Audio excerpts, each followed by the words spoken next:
And now for a look at Ukraine's rich Jewish heritage, then and now, brought to you by the Ukrainian Jewish Encounter based in Toronto, Ontario.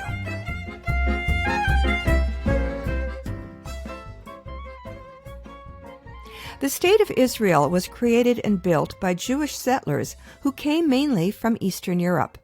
Among them were quite a few natives of Ukraine, then ruled by the Russian and Austro-Hungarian empires. Today's episode of Ukrainian Jewish Heritage, part 2 of our series on the currencies of Ukraine and Israel, features Jews from Ukrainian territories who were awarded one of Israel's highest honors, their portraits depicted on banknotes and coins. As we learned in part 1 of our series, Israel's currency underwent several changes, from the Palestine pound in 1948 to the Israeli pound, or the Israeli lira, in 1952, to the shekel in 1980, and finally, in 1986, the Israeli new shekel, which remains Israel's official monetary unit today. 8 natives of Ukraine have figured prominently on Israel's currencies over the years. The poet Chaim Nahman Bialik was born in 1873 in the village of Ivnitsia, in what is today the Zhytomyr Oblast, or province. Bialik is considered one of the pioneers of modern Hebrew poetry. His life coincided with the restoration of this ancient language, long considered a bookish, dead language. He also wrote prolifically in Yiddish.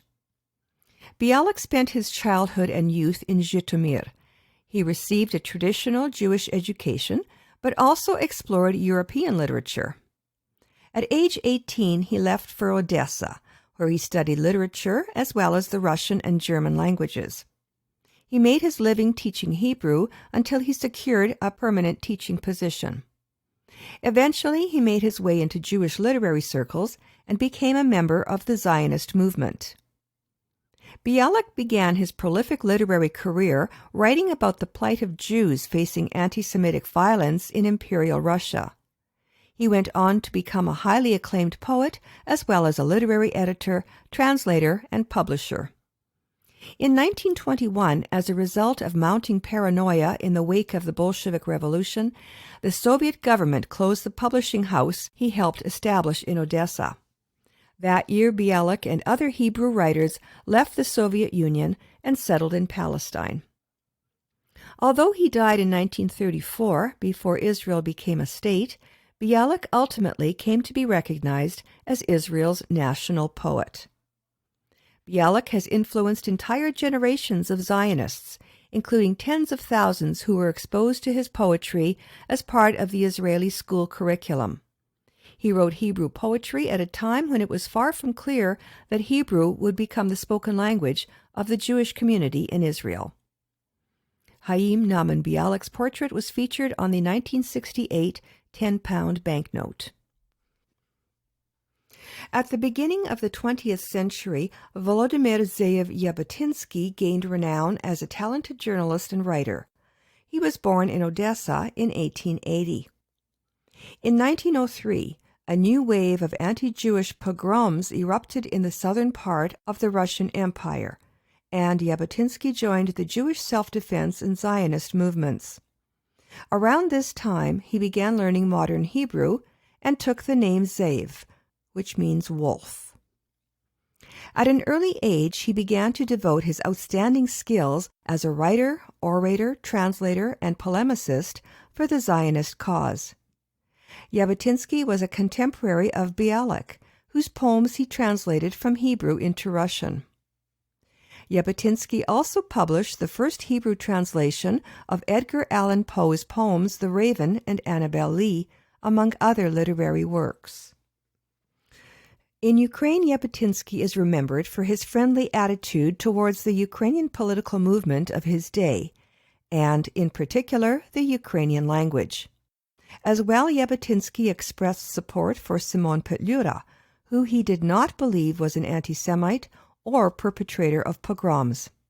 Petlura was Ukraine's revolutionary president during the country's short-lived sovereignty from 1918 to 1921. The revival of modern Hebrew, social justice, and democracy are all values that Jabotinsky fought for. His lasting legacy can also be found in Israeli politics. Structures that were created under the influence of Jabotinsky's ideas, like the Betar Youth Movement and the Likud Party, still exist in Israel to this day. Jabotinsky did not live to see the founding of the independent Jewish state. While visiting a Betar defense camp in New York in August of 1940, he suffered a fatal heart attack. In 1964, Prime Minister Levi Eshkol had Jabotinsky's remains transferred to Israel's National Cemetery on Mount Herzl, where a state memorial service is held every year at the Ze'ev Jabotinsky tomb. Ze'ev Jabotinsky was depicted on the 1980 100-shekel banknote. Levi Eshkol, the third Prime Minister of Israel, was born Levi Yitzhak Shkolnik in 1895 in the shtetl of Oratov in what is now the Vinnytsia Oblast in Ukraine. After completing his education in Vilnius, at age 18, Eshkol emigrated to Palestine. During the First World War, he fought in the ranks of the Jewish Legion of the British Army, which Jabotinsky had helped form.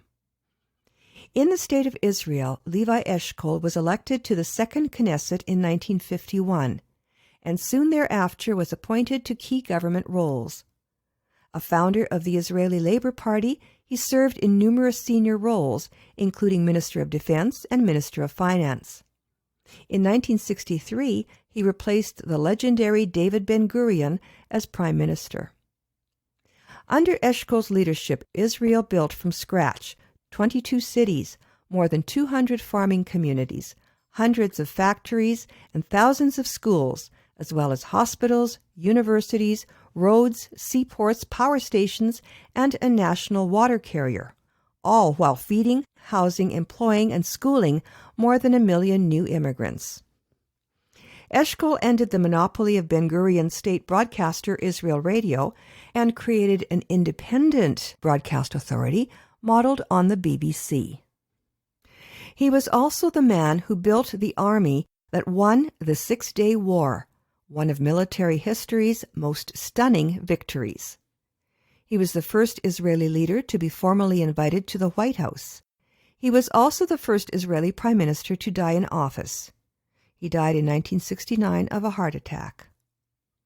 In 1984, Eshkol's image was chosen for the 5,000 shekel bill. It was replaced in 1985 by the 5 new Israeli shekel bill. Since 1990, his image is found on a limited, yet circulated minting of the 5 new Israeli shekel coin that replaced the bill. Golda Meir, the most famous female politician in Israel, was born Golda Mabovich in Kiev in 1898. The future Israeli prime minister's early memories were not pleasant. Her first memory was of a pogrom, which thankfully did not take place. But the panic in her family home and the sounds and sights of anti-Semitic hostility in the streets left a lasting and bitter memory. Hunger and poverty also left their mark. In 1906, the family emigrated to the United States. Golda Meir never stepped foot in Kiev again. Unlike Jabotinsky, Meir considered Simon Petlura the main culprit behind the anti-Jewish pogroms in 1918 to 1920 in Ukraine, which she mentions in her autobiography, My Life. Golda was educated in the United States, became a teacher, and married an American, Morris Meyerson. The couple emigrated to Palestine in 1921 and joined a kibbutz. In 1956, she became foreign minister under Prime Minister David Ben-Gurion. Upon her appointment, she shortened Meyerson to Meir, which means illuminate in Hebrew. In 1969, Golda Meir was elected Prime Minister of Israel. She was one of 24 signatories, of which 2 were women, of the Israeli Declaration of Independence on May 14, 1948. The 10-shekel note issued in 1985 featured a portrait of Golda Meir. It was removed from circulation in the 1990s. Meir was also featured on the 10,000-pound Old Shekel note prior to their replacement by the new shekel in 1980.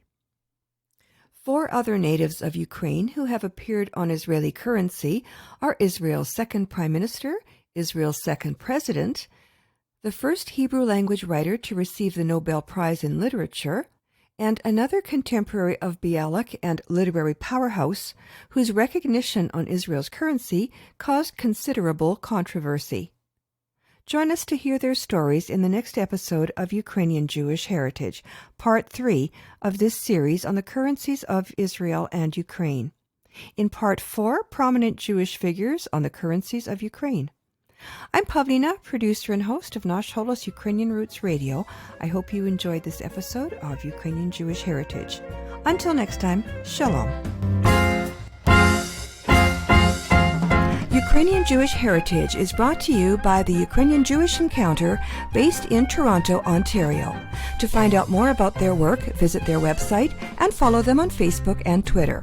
Transcripts and audio files of this and earlier broadcasts of Ukrainian Jewish Heritage are available at their website, ukrainianjewishencounter.org, as well as at the Nash Holos website, www.nashholos.com.